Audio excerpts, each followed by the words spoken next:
모든 회사는 모든 스타트업은 죽어요. 저 그 얘기 되게 좋아하는데. 그렇다면 사는 이유가 있을 것이고 사는 방식이 있을 것이고 그게 되게 우리스러웠으면 좋겠다라고 바래요. 모순들을 버티고 내부에서 매일 싸우고 가끔 혼나고 하지만 남들이 우리를 믿고 맡긴 분야는 되게 확실히 하고 싶어요. 저희가 여기 있으니까 아마 남들은 다른 일을 할 수 있을 거예요. 안녕하세요. 한국을 대표하는 창업가들과 전문가들의 가장 뾰족하고 솔직한 생각을 듣는 시간, 최성훈의 사고 실험입니다. 2호를 즐겨보셨던 분이라면 아마 이 제목의 영상을 기억하실지도 모르겠어요. 일론 머스크가 내건 현상금 50억의 주인공. 오늘은 누적 1,300만 명의 아동을 가르친 학습 앱을 만드신 에누마의 이수인 대표님을 다시 한번 모시고 대화를 나눴습니다. 이어질 영상에서는 게임, AI가 바꾸게 될 교육, 낭만을 가진 스타트업의 현실, 그리고 어려움, 하지만 낭만이 가진 힘, 다양한 주제에 대한 개인적으로 느끼기엔 아름다운 대화들이 담겨 있으니까요. 끝까지 잘 시청해 주시면 감사하겠습니다.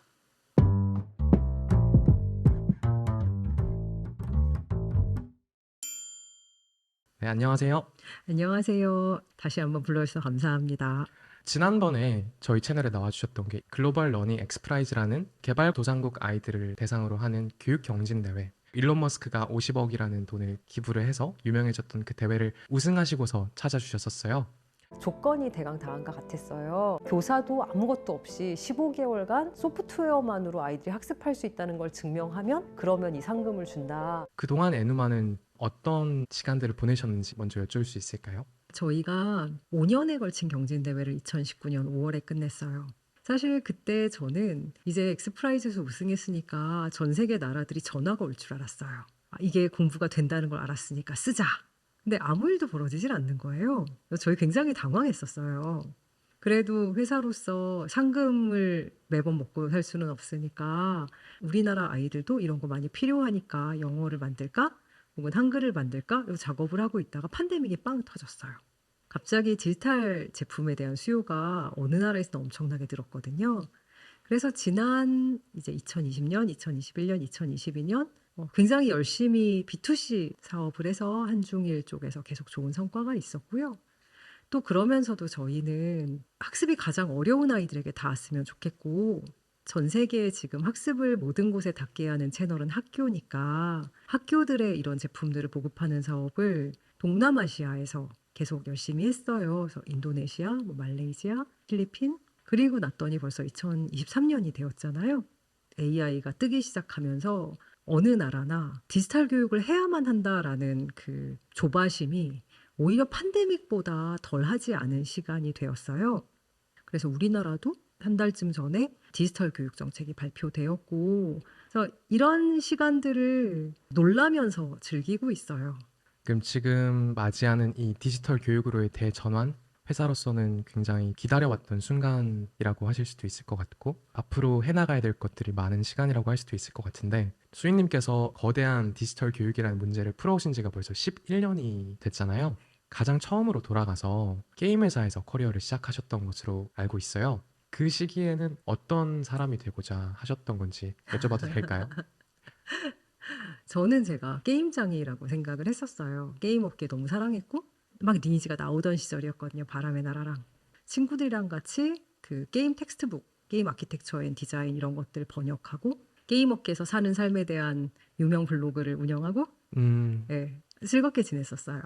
그런데 게임이 여기서만 머무르지 않고 더 넓은 세상으로 갈 거라는 생각도 동시에 하고 있어서 미래를 바꿀 수 있는 기술이라고 생각하고 있었거든요. 그렇지만 그게 제가 이 일을 하게 된 이유는 아니에요. 그럼 아까도 말씀해 주셨지만 게임이라는 것이 단순히 사람을 엔터테이닝하는 것 이상의 의미가 있을 수도 있다는 거를 깨달았던 시점이 언제쯤이셨다고 할 수 있을까요? 제가 그때 번역한 책 중에 재미이론이라는 책이 있는데 그게 게임이 왜 재미있는가에 대해서 유명한 게임 디자이너 라프 코스터가 쓴 책이에요. 그 사람이 주장하기로는 배우는 것이 인간에게 굉장히 중요한 활동이라서 말하자면 새로운 룰을 익히거나 그거를 점점 더 잘하게 되거나 혹은 거기서 새로운 방법을 찾아낼 때마다 뇌는 잘했다고 인간에게 계속 보상을 준다. 사실은 게임이 하는 것은 뇌에서 학습하기 위해서 만들어졌던 고급 기전을 사용하는 음. 그런 활동이고, 그렇기 때문에 게임은 학습에 가장 좋은 도구가 될 수 있다라는 말을 라프 코스터가 그 책에서 했어요. 저는 사실 공부를 굉장히 싫어했었거든요. 그러니까 배우는 행위는 굉장히 좋아하고 책도 엄청 많이 읽었지만 남에게 배우는 것을 그렇게 즐기지 않았었어요. 그래서 학교랑 그렇게 썩 잘 맞지는 않았어요. 그러다 보니까 저에게 있어서 학교란 굉장히 재미없는 것, 그래서 인간이 견뎌야 하는 것, 그렇다면 교육이란 굉장히 재미없기 때문에 게임이 구원해야 된다라는 생각은 하고 있었답니다. 게임으로 언젠가 교육을 구원하리라라는. 제가 할 건 아니었고요. 그러면 내가 할 건 아니었지만 네, 누군가는 게임으로 교육을 구원할 수 있겠다라는 생각을 가지고 계시다가 네. 결국은 본인이 하시게 되었잖아요. 그 전환의 계기는 어떻게 일어났을까요? 저의 지금의 공동 창업자이자 게임 업계 동료였던 남편이 미국에서 박사 과정을 시작했어요. 그래서 약간 엉겁결에 나는 사실은 미국에 할 일이 없지만 일단 그래도 미국으로 왔는데 미국에서 아이가 태어났어요. 이 친구가 태어났는데 태어나자마자 바로 문제가 발견돼서 신생아 집중치료실에 들어갔고, 의사들이 이 아이가 약간 일반적이지 않다, 학습이 어려울 수도 있겠다. 사실 어느 부모든지 첫 아이거든요. 그런 이야기를 들으면 인생이 한번 무너져요. 그러면서 열심히 생각하게 돼요. 내가 인생에서 뭘 잘했었으면 지금 이 순간에 좀 더 준비가 되어 있었을까. 그래서 제가 공부 되게 잘했던 저희 남편한테 너는 왜 이사가 안 됐었어? 라고 생각하고, 나는 그때 왜 저희 엄마 어머니가 그렇게나 열심히 들으라고 했던 교직 과목 이수조차 안 했을까. 그렇게 시간이 지났어요. 근데 어느 날 신생아 집중치료실에 선생님이 이렇게 오시다가 제가 매일매일 거기 있는 걸 보시고 옛날에 뭘 했었냐고 물으시는 거예요. 제가 너무 부끄러운 마음으로, 정말 너무 부끄러운 마음으로 나는 비디오 게임을 만드는 사람이었다라고 얘기를 했어요. 그랬더니 그 의사 선생님이 와, 너무 훌륭하다. 여기 있는 애들 그거 되게 필요한데. 그러고 가시는 거예요. 그 순간이 저는 굉장히 제가 알고 있던 많은 것, 제가 살아왔던 인생이 하나로 합쳐지는 순간이었던 것 같아요. 구글 검색창에다가 소프트웨어 for people with disability를 검색을 했었어요. 장애가 있는 사람을 위한 소프트웨어. 근데 제가 그때 NC에서 마지막으로 봤던 프로젝트가 아이온이었거든요. 저희는 알잖아요. 얼마나 아름답고 얼마나 훌륭한 기술들이 건강한 사람 재미있게 하려고 쓰이는지. 근데 소프트웨어가 줄줄 나오는 스크린샷이 너무 어처구니가 없는 거예요. 제 그때 생각으로는. 왜?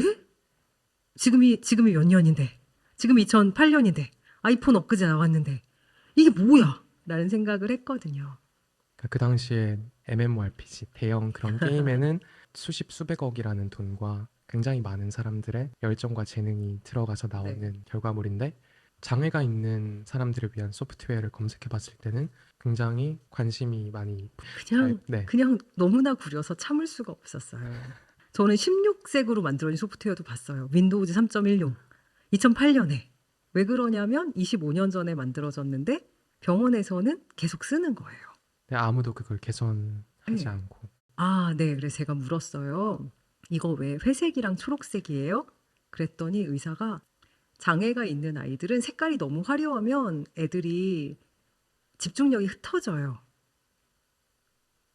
아니, 아이들은 지금 여기 살고 있는데, 이 컬러의 세상을 살고 있는데, 의사들도 모르는 거예요. 어떤 소프트웨어가 이 아이들에게 좋은지. 저는 제가 뭘 할 수 있는지 알고 있었어요.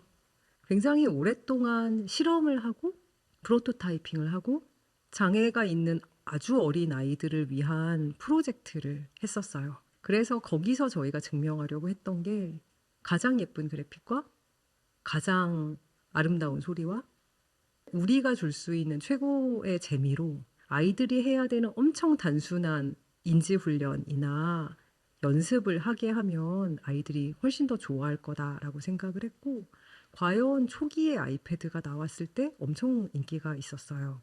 그리고 나서 그 에누마를 시작하게 됐어요. 그 소프트웨어들을 만들면서는 옳은 방향을 찾아가고 있다, 음, 이미 잘하고 있다 음. 느끼셨었나요? 네. 제가 굉장히 훌륭한 것을 중간에 깨달았어요. 머리가 좋고 공부를 잘하던 사람들이 교육을 만들었어서 교육이 이 모양이 꼴인 것이다. 라는 것을 깨달을 기회가 있었는데요. 그게 여기서 시작해요. 저는 사실 게임을 굉장히 좋아하는데 게임을 잘 못해요. 튜토리얼에서 실패해서 5만 원을 버리는 일을 저는 굉장히 많이 했었어요. 제가 생각하기엔 인간이 할 수 없는 걸 시키는데 게임 디자인 하시는 분들은 이 정도는 해야 게임이지 그러시는 거죠. 근데 저는 그 당시에 그게 뭐가 잘못됐는지 몰랐어요. 나의 죄라고 생각을 했는데 그러니까 이렇게 어려워야 재미있다라고 어떤 사람들은 주장했고 하지만 결국 그게 어려워서 재미없었던 사람들이 충분히 쉬운 게임들을 하기 시작했고 사실 2008년, 2009년에 게임 업계에서도 굉장히 커다란 변화가 있었는데 그게 소셜 게이밍이라는 것이에요. 앱스토어가 나온 다음에 가장 인기 있었던 게임들은 새총으로 튕기는 앵그리버드, 보석 3개 바꾸는 비주얼드, 애니팡. 그러면서 라이트 게임의 시대가 활짝 열렸어요. 이제 그것과 제가 이제 이 제품을 만들면서 교육자들과 대화한 것이 막 이렇게 두 개가 섞이기 시작했는데 저희 아이는 어려운 문제가 너무 재밌어서 밤을 새워 도전하는 아이가 아니에요. 그래서 저는 모르는 문제를 만나서 실패하는 경험이 사실 학습에서 최악이라고 보는 사람이거든요. 교육 쪽 분들은 약간 다르실 거예요. 그럼 우리는 실패를 너무 함으로써 시도조차 하지 않게 된 아이들, 학습이 너무 싫다라고 느끼고 괴롭다라고 느끼는 아이들에게 집중하겠다라고 생각하게 되었고요. 사실 지금도 저희는 교육에서 알매 기쁨을 찾는 것보다 실패의 괴로움을 줄이는 쪽에 초점을 맞춰서 생각해요. 모든 사람이 다 배움이 엄청 즐거웠던 건 아니고 학교에서 공부를 다 잘했던 건 아닌데 공부를 잘했던 사람들의 의견이 그걸 뭐라고 하냐면 과대대표. 과대대표 되고 있는 거죠. 선생님들도 공부 잘하셨으니까? 그렇죠. 네. 그러면 교육의 실패라고 하는 것은 조금 더 구체적으로 어떤 예시들이 있을지 한번 얘기해 주실 수 있을까요? 다시 시간선을 뒤로 돌려볼게요. 저는 저희 아이가 학교를 들어가면 저희 애가 공부를 가장 못할 줄 알았어요. 왜냐면 얘는 여러 가지 장애가 있으니까. 근데 얘보다 공부를 못하는 1군의 아이들이 있는 거예요. 저는 되게 크게 쇼크를 받았어요. 그 아이들은 주변에 가난한 지역에서 온 아이들이었는데 학교에서 선생님이 아이들한테 시키는 활동 중에 하나가 알파벳이랑 숫자 카드를 골라내는 거예요. 숫자, 알파벳. 왜냐하면 아직 숫자랑 알파벳이 뭐가 숫자고 뭐가 알파벳인지 모를 수도 있어서. 저는 그게 믿기지가 않았거든요. 이 아이들이 말하는 걸 들어보면 엄청 똑똑해요. 근데 이 아이들이 학교에 갔는데 선생님이 딴 애들은 저기 놀고 있는데 너희는 이리 와서 이거 영어랑 그 숫자 카드 골라. 그러면 이게 바로 말로만 듣던 인종차별이구나 그래요. 선생님에게 반항을 시작해요. 그 아이들이 연령대가 어느 정도? 이제 킨더 들어갔으니까 6살, 5살. 얘네들은 나머지 공부를 하지 않으면 도저히 따라갈 수가 없거든요. 근데 나머지 공부를 시키려고 할 때마다 아이들이 굉장히 극렬하게 반항하는 거예요. 그래서 태도가 나쁘니까 선생님이 나가 있으라 그래요. 그래서 6개월쯤 됐더니 공부를 안 하기로 결정한 1군의 아이들이 있는 거예요. 나는 선생님에게 협조하지 않을 예정이야. 6살, 5살. 6살, 5살에. 그때 저희가 봤던 연구 중에 하나는 미국 아이들의 40%는 또래보다 1에서 한 3학년 정도 늦춰진 채로 학교에 들어간대요. 꼭 장애가 있어서만은 아니에요. 네. 근데 이렇게 40%의 애들이 학교에 그냥 가요. 부모는 아무것도 하지 않아. 미국 컬처상. 그리고 나면 그 다음에 따라잡을 기회는 없어요. 그러다가 엑스프라이즈를 알게 되면서 전 세계 아이들의 60%가 저희가 생각하는 2학년 수준 기초교육을 마스터를 못한다는 걸 알았어요. 튜토리얼이 어려워서 음. 아예 게임에 진입도 못 해본 경험을 우리는 하는 것처럼 사실 2학년까지가 어떻게 보면 튜토리얼이에요. 그때까지 배워야 3학년, 4학년 그 다음부터 글자로 정보를 배워요. 사회를 배우고 과학을 배우고. 그래서 그 전까지 안 되면 아무것도 안 되거든요. 튜토리얼이 너무 어렵게 설계되었다는 수인님의 말씀에 전 동의를 하는데 모든 아이들에게 모든 방식으로 학습을 시켜줄 수 있는 그런 자원을 가지고 있는 건 아니잖아요. 모든 아이들의 속도에 맞춘. 그러니까 교육이라는 것은 기본적으로 중간선에 위치한 50% 수준의 아이를 타겟을 할 수밖에 없고, 그럼 이 40%의 아이들을 돕기 위해서는 어떤 접근법이 우선 좀 필요하다고 생각을 하시는 거예요? 기술이 도울 수 있는 부분이 있다고 저는 믿는 거고요. 그 부분에서. 그게 기존 학교를 개혁하는 식으로는 너무 어려워서 못하는 건 이해가 돼요. 그래도 더 잘할 수 있다고 저는 믿거든요. 근데 이게 지금 하는 걸 노력해서 잘하는 건 아닐 거고, 더 현명하게 기술의 도움을 받아가면서 할 수 있는 일이 있을 거라고 저는 느꼈고, 그걸 보여주고 싶었던 것 같아요. 계속 보여주고 싶어요. 지금은 학교도 기술이나 디지털에 대한 도입이 제가 학교 다녔을 시절보다는 더 많이 됐을 거라고 기대를 하는데, 교수님이 보시기에 약간 미진한 점이 어떤 건지 조금 짚어주실 수 있을까요? 학교에 넣는 제품이 공부를 너무 잘하는 사람들이 만들어서 내가 누구를 위해 이걸 만드는가에 대해 별로 생각이 없어요. 그래서 쓰기가 어렵고, 가끔 벌어지는 굉장히 황당한 일이, 그 1학년의 컨텐츠를 가르치는데 이 컨텐츠를 조작하는 데 필요한 인지 능력이 1학년 수를 넘어가는 경우. 어른들도 뭐지? 막 나는 모르겠다라고 하는 그런 인터페이스를 써요. 그래서 일단 잘못 만들었다라는 것이 저는 가장 큰 실수라고 생각해요. 공부를 못하는 아이라는 것은 굉장히 오랫동안 소외된 대상이었어요. 아무도 얘네들을 위해서 물건을 만들 생각을 해본 적이 없어가지고 어떻게 만드는지 아는 사람이 여전히 굉장히 적어요. 저희가 보여줄 수 있는 부분이 있거든요. 그런 게 조금씩 조금씩 표준이 되었으면 좋겠어요. 왜 좋은 소프트웨어가 나오면 고객 경험이 확 좋아지니까 그 소프트웨어가 잘 나가고 다른 제품들이 여러 가지 베끼잖아요. 교육은 유독 그게 안 벌어져요. 왜 그러게요? 모르겠어요. 애가 안 사요. 부모님이 사거나 학교가 사니까 이 사람들은 고객 경험이 좋은지 안 좋은지 안 재요. 사는 사람 다르고 하는 사람 다르니까 그 부분에 전체 피드백 루프가 엄청 느린 거죠. 사실 우리가 쉽게 생각하지 못할 수 있지만 교육이라는 것도 엄연한 제품인 거잖아요. 맞아요. 최종 엔드 유저인 아이들에 관심을 기울이지 않았던 거였고, 그러면 그 2019년에 우승을 하셨던 글로벌 러닝 엑스프라이즈라는 컴피티션도 개발도상국의 아이들, 소위 주류 국가, 선진국 사람들이 잠재적 고객으로 전혀 고려하지 않고 있던 그 아이들을 위한 제품을 만드는 경진대회였던 거였고, 그러면 수인님께서도 스스로는 부인하시지만 굉장히 공부를 좋은 대학 네, 좋은 나왔습니다. 대학 네. 나오시고 우수한 성적을 거두셨던 분이셨으니까 기존의 사람들보다는 더 고려한다고 했지만, 그럼에도 우리까지도 생각이 미치지 못했던, 그래서 우리가 오만했을 수도 있던 그런 경험이 있으신가요? 어우. 일단 저희의 경쟁자들의 무참한 실수로부터 배운 게 있어요. 예를 들어 어떤 소프트웨어는 레벨을 선택할 수 있는데 아이들이 알아보기 쉽게 하려고 엘리베이터 그림을 넣었어요. 층수를 선택하면 띵 하고 2층에서 문이 열려요. 자, 여기 엘리베이터가 뭔지 아는 사람? 그런 거죠. 그런 실수 누구나 해요. 그러니까 그 아이들의 상식이 있고 저희의 상식이 있어요. 문화적 차이도 있고, 저희는 카메라를 넣었었어요. 아이들이 사진 너무 좋아하겠지? 카메라를 본 모든 아이들이 거기서 제품 트라이를 끝내는 거예요. 알고 보니까 아이들이 타블렛을 테이블 위에 놓고 써요. 카메라 버튼을 누르면 뭐야? 왜 안 고장나는데. 나가? 네, 안 나가네. 그러니까 이걸 들어서 다른 사람을 향해서 찍는 행위를 본 적이 없는 아이들은 카메라가 뭔지 몰라요. 카메라 버튼 넣어놨지만 그건 정말 해봐야 알아요.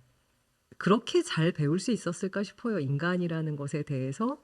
그다음에 무엇이 인간의 상식이고 어디까지부터 가르쳐야 되는지에 대해서 너무나 즐겁고 멋진 일이 많았고요. 어떤 거는 그때 알았고 어떤 건 아직도 못 푼 비밀도 있어요. 사회적 기업이잖아요. 그렇게 스스로 정체화하고 계시잖아요. 그런데 사실 기업의 제일 목적은 주주를 위한 이윤 추구다라는 것이 가장 일반적인 개념이잖아요. 기업에 대한. 그렇죠? 근데 에누마가 어떤 사업을 선택을 하는 데 있어서 우리 수익에 도움이 될까 아니면 비전에 도움이 될까, 일단 그 고민을 하는 필터가 하나 생겼다는 것 자체가 비효율을 야기를 하는 걸 수도 있고, 어떤 미션을 추구하는 회사가 그렇지 않은 회사들에 비해서 상대적으로 가져갈 수 있는 우위가 있을까요? 제품이죠. 저희가 예전에 같이 일했던 앱스토어 초기에 봤던 그 수많은 에듀테크 회사 중에 특히 아이들을 대상으로 하는 제품들이 아이들을 더 재밌게 해보려고 더 게이미피케이션을 많이 넣고 되게 많은 회사들이 노력했었는데요. 지금 거의 저희만 살아있어요. 그래서 저는 저희의 미션이 제가 낭만 때문에 꼭 이러고 있는 건 아니고 너무나 커다란 니즈가 있어요. 모든 애들이 다 중간 이상 공부하는 거 아니거든요. 근데 우리나라 사교육 업체들을 보면 탑 선생님만 그쵸. 명문대를 노리는 아이들만 상대하는 듯이 보여요. 그래서 저희가 공교육에 들어가려고 그렇게나 헛된 시도를 10년째 하고 있는 거예요. 그리고 만약에 들어간다면 저희는 아마 더 이상 사회적 기업이 아니고 그냥 존경받고 사람들이 좋아하는 교육 기업이 될 것 같아요. 교과서 회사들이 그렇듯이. 그러네요. 네. 그렇게 생각해 보면 저는 그게 더 무서워요. 우리가 더 이상 하고 싶은 일이 남아나지 않으면 어쩌지? 저희가 돈을 추구하지 않아서 성장이 멈추지 못할 거라는 생각은 저는 추호도 안 하는데 만들고 싶은 게 없어져서 성장이 멈출 수 있다고 생각하고 저희가 만들고 싶은 것은 현재 대부분의 교육 기업이 신경 쓰지 않는 사실은 가장 거대한 아이들이 속해 있는 어떤 집단에 저희의 일이 있다고 저희는 생각을 해요.